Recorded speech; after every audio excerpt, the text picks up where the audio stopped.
居然有多於一位網友係私信小弟，希望我講下2025年6月加州嘅示威暴亂事件。咁我就同大家講下，加州 California 加利福尼亞州，如果按 GDP 嚟計，係全世界第4大經濟體，而且一直都有零零星星希望加州獨立嘅議題出現。加州嘅現任州長 Newsom 喺2011年到2019年係副州長，2019年正式接任做州長。加州有2點值得大家注意，第一就係加州從來都唔要求投票嘅時候出示有效嘅身份證明文件。第二就係加州喺2014年嘅11月正式通過法案，如果你偷盜行為係少於950蚊美金，就唔屬於重大重罪。判刑非常輕，甚至乎唔需要判刑。加州一個好有趣嘅一個州份，如果佢係非法入境者之後，只要佢揾到工作有交稅，你就可以申請銀行戶口。申請銀行戶口之後，就可以申請政府福利，進而進行投票。而且佢將呢班人嘅生活成本用0元購轉嫁俾中小企。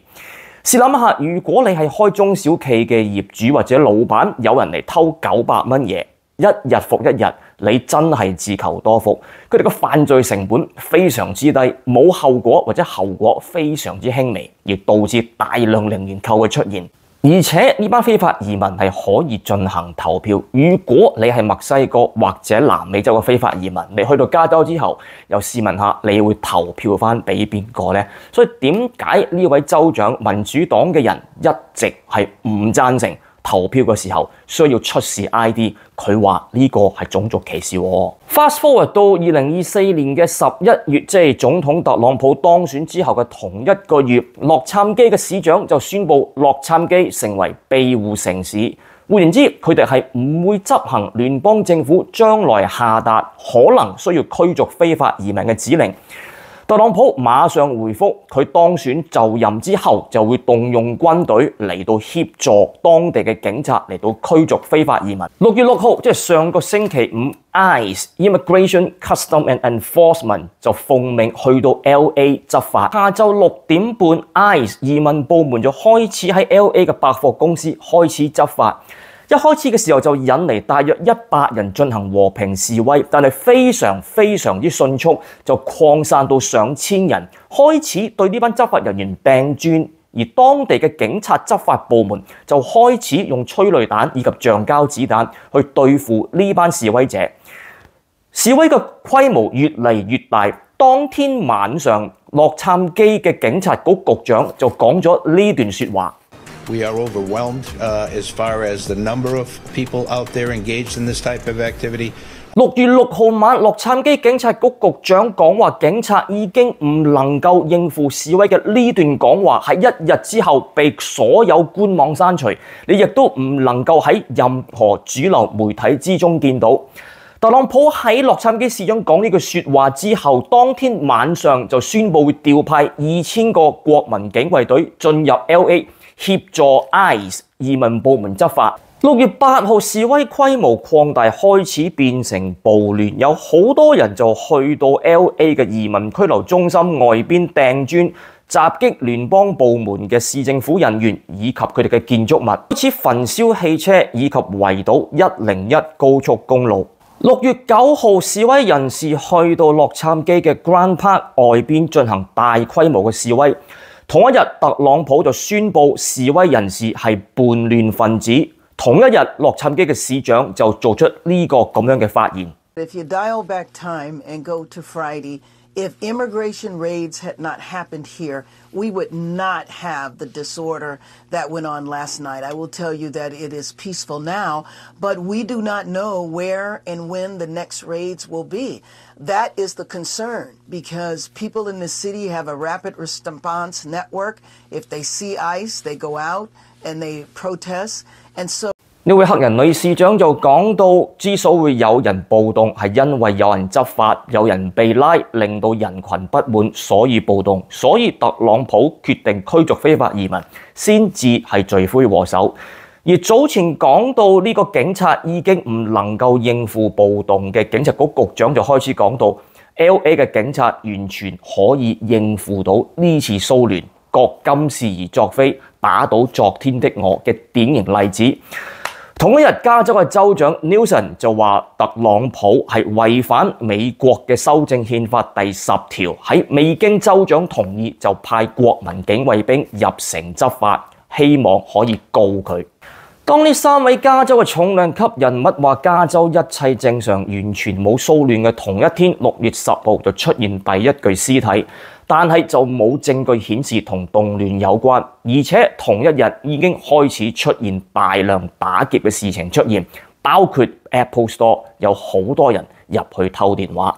同一日，克林頓嘅老婆希拉里佢話洛杉磯嘅示威係 peaceful demonstration， 完全係和平嘅示威。國民警衛軍 National Guard 其實係隸屬於美國軍隊嘅其中一個分部，佢係屬於州政府當中嘅武裝力量，亦都係正式嘅軍隊。通常情況底下，美國總統係會以呢個州長嘅要求先至會調派國民警衛軍去協助當地嘅執法部門執法。今次美國總統特朗普調派美國國民警衛軍入城係基於1807年通過嘅反叛亂法案，呢條法案就授權美國總統喺下列3種情況底下可以繞過州長嘅要求而直接派國民警衛軍甚至美軍進入州政府裏邊進行執法，包括美國正遭受或可能遭受外國嘅攻擊，州裏邊有叛亂分子試圖推翻美國政府或者州政府嘅政權，以及美國總統覺得當地嘅執法機構已經唔能夠再有效地執法。仲有一個情況，美國總統可以直接派 National Guard 或者美軍入去州裏邊，就係要保護聯邦部門嘅執法人員，或者保護聯邦政府嘅 building， 例如移民拘留中心。大家見到其實6月6號之後進入美國加州嘅 National Guard 以及海軍全部係冇上街執法，大家所見到喺街道拘捕示威者或者移民嘅全部係 LA 自己嘅警察。特朗普總統派出嘅 National Guard 全部只係企喺後邊，作為一個支援或者保護嗰啲建築物嘅一個姿態，完全係冇落手落腳進行執法。佢哋話美國總統派軍去對付當地嘅市民，完全係一派胡言。而家進行所謂警暴嘅，其實就係 LA 裏邊自己嘅警察，而並唔係軍隊。個騷亂亦都導致到美國嘅洛杉磯市長要實行宵禁，亦都因為呢個宵禁令到被拘捕嘅人士直線上升。加州嘅情況已經失控，但係3位大佬、警察局局長、市長以及州長都話加州一切平安無事，總統特朗普完全冇必要派兵入城。擘大眼講大話呢樣嘢，相信好多香港人都親身經歷過，到底有幾咁嬲？咁但係美國特朗普總統今次喺加州嘅拘捕行動，其實係撥亂反正。加州過去20年受民主黨嘅控制底下，非法移民大量湧入加州，領取政府嘅福利以及非法移民可以投票，其實已經係成為一個國際笑話。特朗普今次用呢個高壓手段，用軍隊或者聯邦政府去到驅逐非法移民，其實真係用好大嘅力度撥亂反正，治亂世用重點。